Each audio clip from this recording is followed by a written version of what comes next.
Magandang gabi sa iyo, binibining kaanda. Ako nga pala si Roshan J. Olofrenes.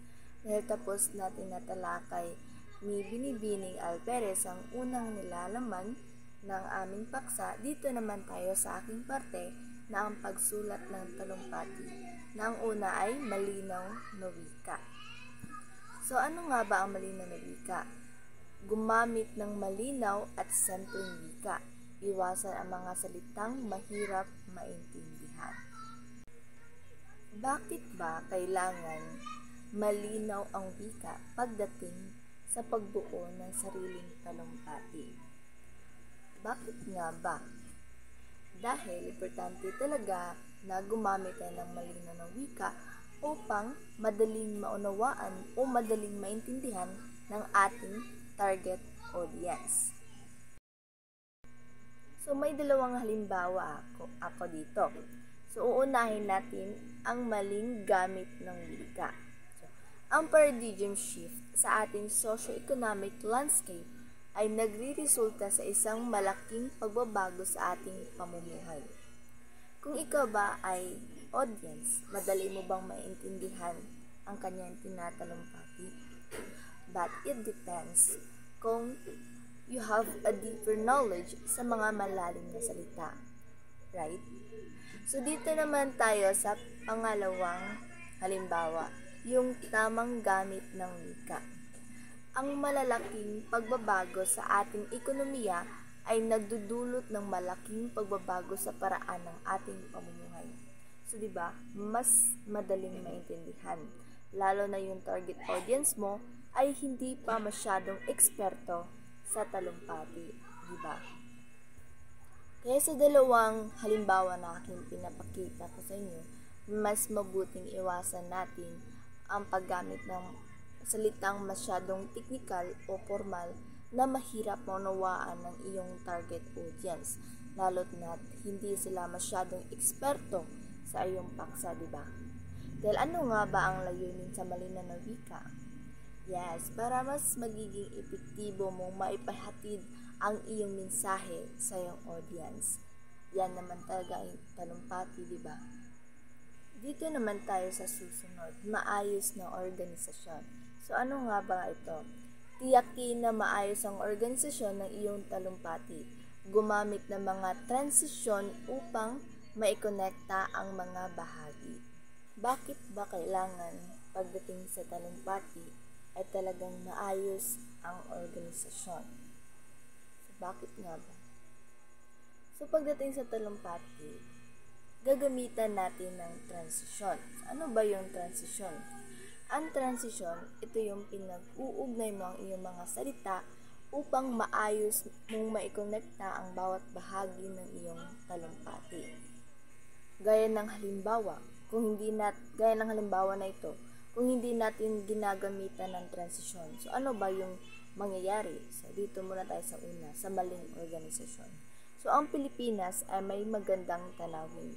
Mahalaga ang edukasyon, may problema sa trapiko. Sa tingin mo ba ay yung mga salita o ang kanyang paksa ay may connect ba sa isa't isa?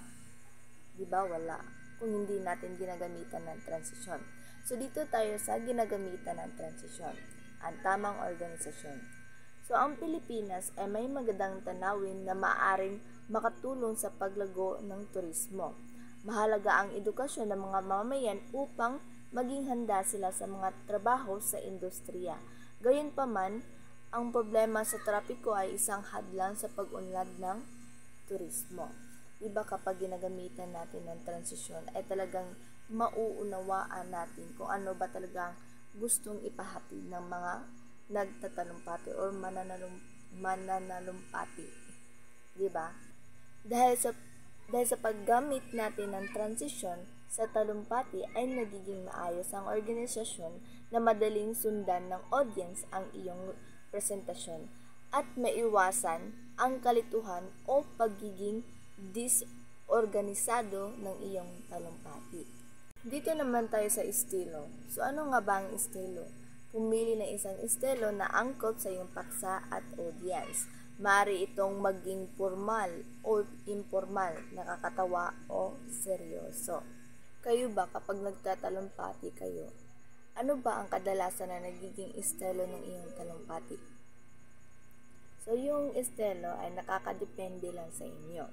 So, ito ba ay seryoso, formal, o nakakatawa, o magbibigay kayo ng motivational speech? So, halimbawa dito, like tungkol sa global warming ng iyong talumpati.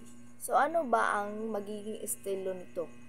Siyempre, yung pagiging formal. Dahil nagbibigay ka ng impormasyon at pagsusulong ng solusyon, di ba? So, may isa rin, like nagtatalumpati ka ng birthday party. So, ano ba magiging estilo kapag nagtatalumpati ka ng birthday party?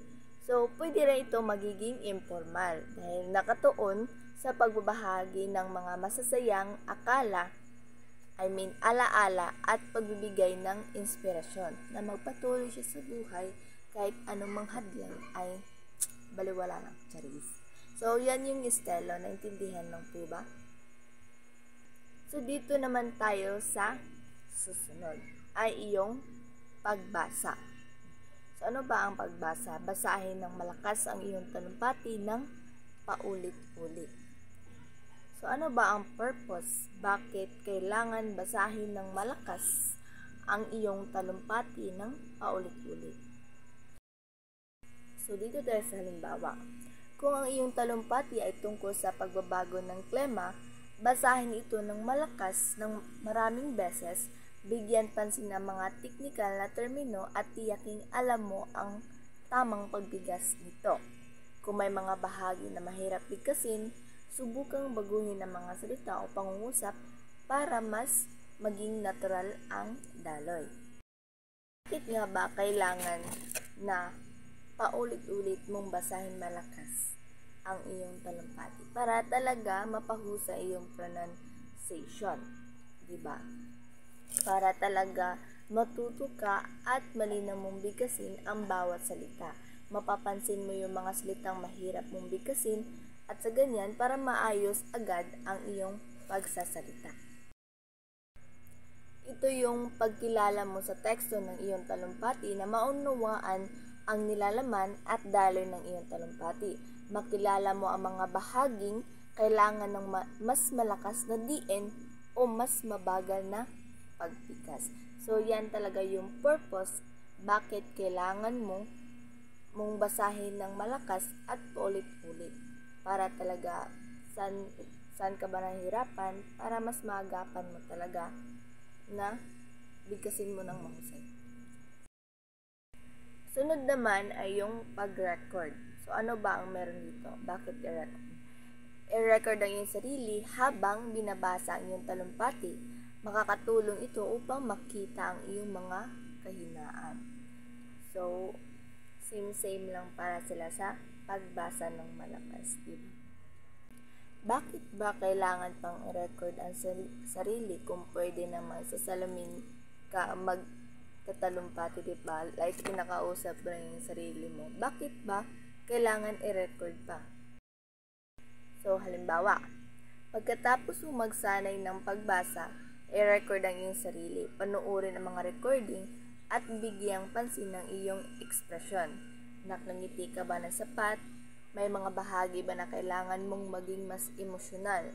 May mga salita ba na kailangan mong bigyang diin? So, bakit nga ba? Siyempre, upang masuri mo ang iyong sarili o iyong performance na parang ikaw yung mismong audience. Kung saan ba dapat ang i-improve, saan ka ba nagkulang, ay binigay mo naman lahat, Charis. Bitaw, dito mo makikita ang iyong mga kahinaan at lakas mo bilang isang speaker para mapaunlad mo agad ang iyong kahinaan kahit hindi ang ikaw ang kanyang kahinaan. Dito naman tayo sa pag-iinsayo sa harap ng audience. So, ang ano nga ba ito? Mag-iinsayo sa harap ng mga kaibigan o pamilya upang makuha ang feedback at mapabuti ang iyong presentasyon. Kayo ba ay nag-iinsayo ba kayo sa harap ng audience kapag kayo ay nagtatalumpati? Okay. So, halimbawa, dito muna tayo sa halimbawa. humingi ka ng tulong sa iyong mga kaibigan o pamilya para maging iyong audience. Ibigay mo ang iyong talumpati at humingi ng feedback pagkatapos. Tanungin mo sila kung ano ang kanilang naging reaction, kung ano ang malinaw at kung ano ang kailangan mo pang butihin. So bakit nga ba kailangan pang mag-i-ensayo sa harap ng audience? Ay pwede namang ikaw lang yung magiging audience sa sarili mo, di ba? Pero napaka-importante talaga na mag-ensayo ka sa harap ng audience dahil dito mo masasanay ang iyong sarili sa pagsasalita sa publiko. Dito rin makatanggap ka rin ng direktang feedback. Kaya napaka-importante rin talaga na magsanay tayo sa harap ng mga audience para medyo kumapal naman yung mukha natin, diba? Dito naman tayo sa feedback. Humingi ng feedback mula sa iba upang malaman ang mga dapat mong pagbutihin. So kayo ba kapag nagtatalumpati kayo, ay hihingi ba kayo ng feedback kagaya ng ano ang naging reaction ninyo sa aking talumpati? May mga bahagi ba na hindi ninyo gaano naintindihan? Ano ang naging epekto ng aking talumpati sa inyo? Ano ang lakas at kahinaan ng aking presentasyon? May mga mungkahi ba kayo kung paano ko mapabuti ang aking talumpati? Ganun ba yung mga tanong nyo kapag nagtatalumpati kayo? Kagaya kanina, yung tinatalakay ko yung pag-iensayo sa harap ng audience, diba? Diba makakatanggap ka ng direktang feedback. So ito, feedback. Nagtatanong ka ba pagkatapos mong nagtatalumpati? So ang layunin kasi ng feedback ay yung matukoy ang mga bahaging na kailangan pa natin pagbutihin. Maging ito man ay sa nilalaman, paghahatid, o sa kabuuan ng presentasyon, 'di ba? Maaring humingi tayo sa mga kakilala natin o sa ibang tao para talaga malaman natin yung iba't ibang perspektibo nila at talagang mapahusay pa natin yung talumpati natin. Kaya napaka-importante talaga na magkaroon ng feedbacking para talaga mas ma-improve yung pagtatalumpati mo. So yun yung feedback. Dito naman tayo sa revision. So ano ba to? Gawin ang kinakailangang revision upang mapabuti ang iyong talumpati. So halimbawa dito kung ang feedback ay nagsasabi na ang iyong talumpati ay masyadong mahaba, kailangan mong paikliin ito. Kung ang feedback ay nagsasabi na ang iyong talumpati ay hindi gaano nakakaengganyo, kailangan mong baguhin ang iyong estilo at gamit ng salita. Kung ang feedback ay nagsasabi na ang iyong bahagi ay hindi malinaw, kailangan mong linawin ito. Parang siya lang, charot lang. Batay sa feedback na iyong natanggap, kailangan mong gawin ang kinakailangang revisyon ng iyong talumpati. Dahil ang revisyon ay hindi lang pagwawasto ng mga mali sa gamitika o baybay. Ito ay isang proseso ng pagpapabuti ng nilalaman, organisasyon at estilo ng iyong talumpati.